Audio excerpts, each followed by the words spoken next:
Bismillahirrahmanirrahim. Assalamualaikum warahmatullahi wabarakatuh. Alhamdulillahirabbil alamin. Assalatu wassalamu ala asyrofil anbiya'i wal mursalin wa ala alihi washabbihi rasulillahi ajmain. Yang saya hormati Ibu Herlini Puspikasari dan yang saya sayangi yaitu teman-teman seperjuangan. Baiklah, kami dari kelompok 5 akan membahas tentang aliran filsafat pendidikan rekonstruksionisme. Langsung saja yang pertama, yakni pengertian aliran rekonstruksionisme. Aliran rekonstruksionisme berasal dari bahasa Inggris, yaitu rekonstruk yang berarti menyusun kembali. Sedangkan menurut konteks filsafat pendidikan, aliran rekonstruksionisme ini merupakan suatu aliran yang berusaha untuk merubah tata susunan yang lama dengan membuat tata susunan hidup kebudayaan yang bercorak modern. Dan yang kedua, yakni tokoh-tokoh dalam aliran rekonstruksionisme. Yang pertama, George Styles Westercon. Beliau lahir pada 9 Desember 1989 di Baldwin City, Kansas, Amerika, dan wafat pada tanggal 10 November 1974, Amerika Serikat, dan berpendidikan di Universitas Chicago Berkeley University. Yang kedua, Harold Orweirok, yaitu beliau lahir pada tanggal 17 Januari 1886 di Massachusetts, yaitu Amerika. Wafat pada tanggal 17 Mei 1960, Woodstock, New York di Amerika.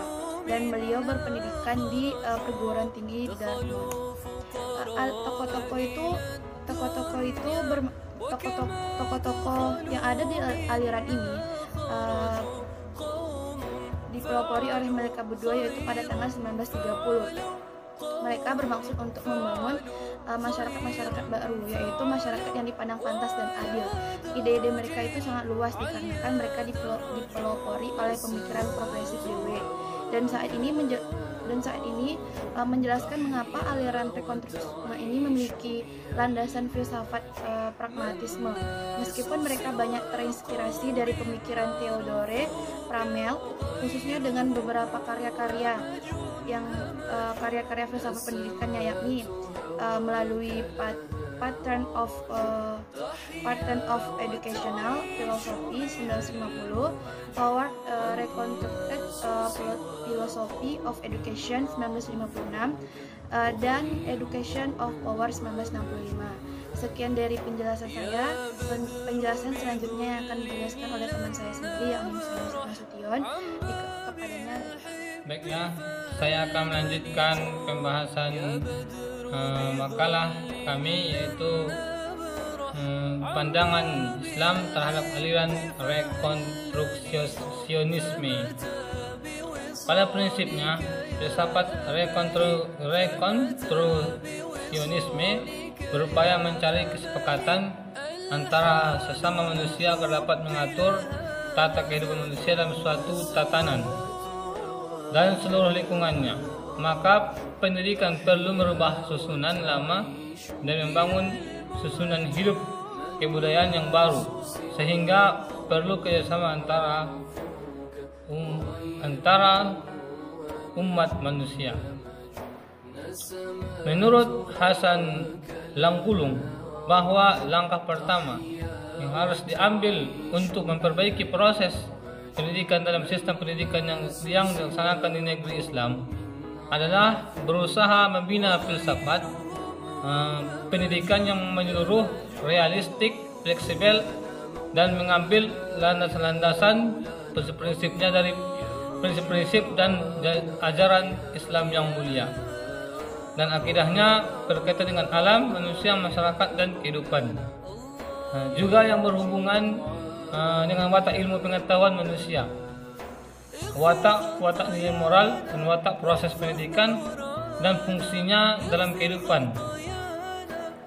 Aliran filsafat pendidikan yang digunakan oleh masyarakat Muslim harus menggabungkan keaslian dan kemajuan serta bersumber dari Islam yang kekal. Juga kandungan-kandungan yang terdiri dari akidah yang sesuai dengan fitrah dan diterima oleh akal yang sehat. Juga harus dikaitkan dengan akhlak, juga mengenai yang kaitannya hubungan antara manusia dengan semua yang ada dalam alam jagat yang luas, baik benda atau bukan, dengan penciptaannya, yaitu Allah Subhanahu wa Ta'ala. Selanjutnya ialah materi keempat, pandangan rekonstruksionisme dalam pembelajaran. Pertama, pandangan ontologis. Aliran rekonstruksionisme memandang bahwa realita itu bersifat universal. Realita itu ada di mana-mana dan sama di setiap tempat. Menurut Muhammad Nur Syam, untuk mengerti realita, kita tidak hanya harus melihat sesuatu yang konkret, tetapi juga sesuatu yang khusus. Karena realita yang kita ketahui dan hadapi tidak terlepas dari suatu sistem selain substansi yang dipunyai dari tiap sesuatu tersebut. Yang kedua ialah kajian epistemologis. Aliran ini lebih merujuk kepada pendapat aliran pragmatisme dan perennialisme. Menurut aliran ini, untuk memahami realita memerlukan sesuatu asas tahu. Maksudnya, kita tidak mungkin memahami realita ini tanpa melalui proses pengalaman dan hubungan dengan realita terlebih dahulu melalui penemuan ilmu pengetahuan. Karenanya, baik indera maupun rasio sama-sama berfungsi membentuk pengetahuan yang sesungguhnya. Selanjutnya ialah dalam proses interaksi sesama manusia. Diperlukan nilai-nilai. Begitu juga dalam hubungan manusia dengan alam semesta. Prosesnya tidak mungkin dilakukan dengan sikap netral. Dalam hal ini, manusia sadar ataupun tidak sadar telah melakukan proses penilaian yang merupakan kecenderungan manusia. Tapi secara umum, ruang lingkup pengertian nilai ini tidak terbatas.